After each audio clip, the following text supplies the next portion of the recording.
शहर करनूल को smart city और ग्रीन सिटी बनाने का ऐलान बड़े ही ज़ोरों शोर से किया है करनूल मेयर बी.वाई. रामैया और म्यूनसिपल कमिश्नर भार्गव तेज ने। बड़ा अच्छा फैसला है जिसके लिए हुकूमत की तरफ से भी इन्हें फंड्स मिल रहे हैं और वहीं करनूल की आवाम से भी टैक्सेस वसूले जा रहे हैं करनूल को स्मार्ट सिटी बनाने के लिए। आवाम इनके इरादे को सराह रही है, बहुत खुशी जाहिर कर रही है,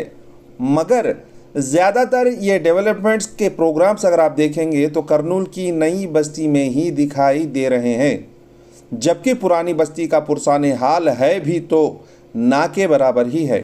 करनूल की पुरानी बस्ती का ये हाल है कि यहाँ तो प्रोजेक्ट से सैंक्शन हुए मगर बाज़ जगहों पर कॉन्ट्रैक्टर आने को तैयार ही नहीं, जबकि इसी शहर करनूल के पांड्यम असेंबली हल्के में जो करनूल म्यूनसिपल कॉरपोरेशन में आता है वहाँ कॉन्ट्रैक्टर्स की कमी नहीं है और वहाँ उस एरिया में पार्क्स में और जो सैंक्शनड जो प्रोजेक्ट्स है वहाँ का काम फटाफट ख़त्म होने को भी आ रहा है। उम्मीद है कि करनूल के पुरानी बस्ती के कॉरपोरेटर्स मेयर और कमिश्नर से मिलकर प्रेशर बढ़ाए कि वो जैसे शहर करनूल की नई बस्ती पर जुस्तजू बता रहे हैं वैसे ही शहर करनूल की पुरानी बस्ती पर भी माँ की नज़र रखे, ना कि सौतेली माँ की नज़र। क्योंकि आखिर पुरानी बस्ती की आवाम भी तो घर का पन, पानी का पन, कचरे का पन और ना जाने क्या क्या पन करनूल म्यूनसिपल कॉरपोरेशन को टैक्स की शक्ल में दे रही है, इसलिए कि वो पैसा इनके मोहल्लों को डेवलपमेंट्स में लगाए। आज द पीर टाइम्स आपको शहर करनूल की पुरानी बस्ती के खंडेर मोहल्ले के एक गली का नज़ारा दिखाएंगे, जिसको देख आप भी इस वीडियो में अपनी नाक और आंख बंद कर लेंगे। और वहीं मौला मिस्किन रहमतुल्लाह अलैह सरकार की दरगाह के पास का एक एरिया और बिरला गेट के पास का एक एरिया भी दिखाएंगे।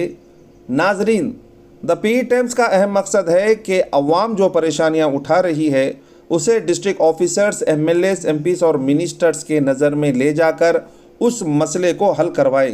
ताकि उन्हें भी पता चले कि ऐसे तकलीफ़ देवा से अवाम कितनी परेशान और दो चार हो रही है। नाजरीन, मौजूदा हालात में कुछ दिन से एक तरफ से ज़ोरदार बारिशें, जिस पर ये घूंसों से भरी ऐसी रोड जहां चलना तो दूर की बात, यहां से कोई भी गुजरना नहीं चाहता। एक तरफ से बारिश का पानी ठहरा हुआ जिसमें ये गंदे जानवर लोट लोट कर अपनी गंदगी इसमें साफ कर लेते हैं और वही गंदे पानी में से राह चलती आवाम और छोटे छोटे बच्चों को मजबूरन चलना पड़ता है। और आपको चौंका देने वाली बात यह भी है कि इसी रास्ते पर शहर के 4 फंक्शन हॉल है, जिसमें शादी और दीगर फंक्शंस के लिए शहर के कोने कोने से यहां आवाम जुड़ती है, बाज इसी रास्ते से। ज़रा सोचिए, ऐसे इस गंदे पानी जहां गंदे जानवर अपनी गंदगी इस पानी में साफ कर लेते हैं, ऐसे गंदे पानी का मच्छर फंक्शन हॉल्स में आए आवाम को और वहां उस मोहल्ले में रहने वाली आवाम को काटने पर क्या उन्हें और वहां के छोटे छोटे बच्चों से लेकर बुज़ुर्गों तक डेंगू, मलेरिया और दूसरी बुखारें नहीं आएगी?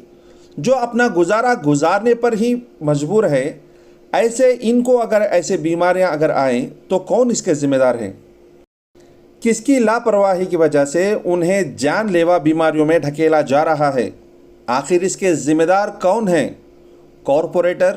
Sanitary inspector, mayor, commissioner, MP या फिर एमएलए? द पीर टाइम्स ने फर्स्ट वार्ड के कॉरपोरेटर से इस मसले के बारे में पूछा तो उन्होंने बताया कि उन्होंने इस मसले के यानी जो घूस वहां पल रहे हैं उसके मसले को कमिश्नर तक ले गए और कमिश्नर का भी दौरा इस जगह पर हुआ, मगर उसका कोई फ़ायदा नहीं रहा। गंदे जानवर जैसे कि वैसे ही है, मोहल्ले में है और वहीं गंदे जानवर पालने वाले का कहना है कि यहाँ ये दीवार बनाने से पहले एक नाली थी जिसमें से बारिश और दूसरा पानी मोहरी में जाता था, मगर ये दीवार बनने के बाद इस नाली को बंद कर दिया गया, जिससे ये परेशानी आ रही है। बहरहाल हो ना हो, ये सब एक के ऊपर एक बहाने बना रहे हैं, जिसकी सज़ा यहाँ पर इस महल्ले में रहने वालों को और शादी और दीगर फंक्शंस में आने वालों को ही उठानी पड़ेगी। राह चलते मुसाफिर करनूल मेयर बी.वाई. रामैया कमिश्नर भार्गव तेज, कर्नूल एमपी डॉक्टर संजीव कुमार और एमएलए हफीज़ खान साहब से गुजारिश कर रही है कि वो जल्द से जल्द इस खंडेर के मोहल्ले में जो घूस पल रहे हैं वहाँ इस गली से हटाकर दूसरी जगह शहर के बाहर के हिस्से में उन्हें पालने का इंतज़ाम करें और इन बड़ी बीमारियों से इन महल्ले वालों को और फंक्शंस में आने वालों को बचाएं। आज हम देख रहे हैं कि बारिशें काफ़ी ज़्यादा हो रहे हैं, अपनी सोच से भी ज़्यादा हो रहे हैं, तो लिहाजा इस मौसमी तब्दीली के एतबार से आवाम को ये जानना ज़रूरी है कि इसमें मौसमी बुखारें भी बहुत अपनी उरूज पर पहुँचते हैं। मलेरिया, टाइफाइड, डेंगू, इस तरीके के वबाई बुखारें जो है बहुत ज़्यादा हो रही हैं। बिलखुसूस डेंगू का जो है उरूज देखा जा रहा है। इस डेंगू बुखार से बचने के लिए हमें चाहिए कि हमारे अतराफ व अकनाफ को जो है साफ़ सुथरा रखा जाए और इसके साथ साथ अगर कहीं भी पानी रुका हुआ अगर आप देखें, कहीं रुका हुआ पानी आप अपने घरों के आसपास या कहीं भी आपकी नज़र में अगर ऐसा देखें तो आपसे गुजारिश की जाती है कि वो ऐसे रुके हुए पानी को कहीं रुकने ना दें, फौरी उसका दिफा कर दें। अगर वैसा नहीं कर सकते तो कम से कम उस पर जो है कुछ एंटीसेप्टिक लोशंस का छिड़काव करें या अगर आप घर में रह रहे हों तो मस्कीटो नेट्स का इस्तेमाल करें और मस्कीटो रेपेलेंट लोशंस है, बच्चों को अगर रखना है तो मस्कीटो रेपेलेंट्स भी जो है लगाया करें। और आप किसी बुखार से शिकार हो जाए तो 1 या 2 दिन तक उसका इंतज़ार करें। अगर उससे ज़्यादा अगर आपको जो है खय हो रही हो, मतली की शिकायत हो रही हो, बुखार और लातवानी महसूस हो रही हो तो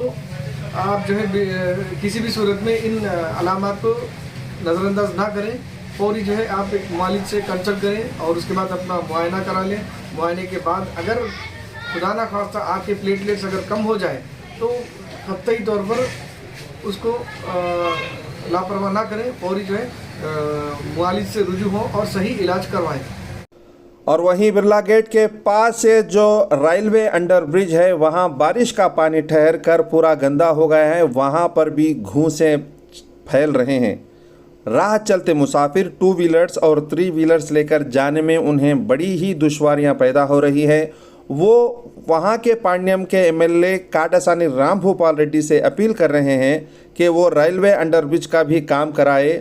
ताकि आने जाने वाले मुसाफिरों को किसी भी तरह की तकलीफ न हो। सैयद महमूद पीर, bureau report, the Pir times.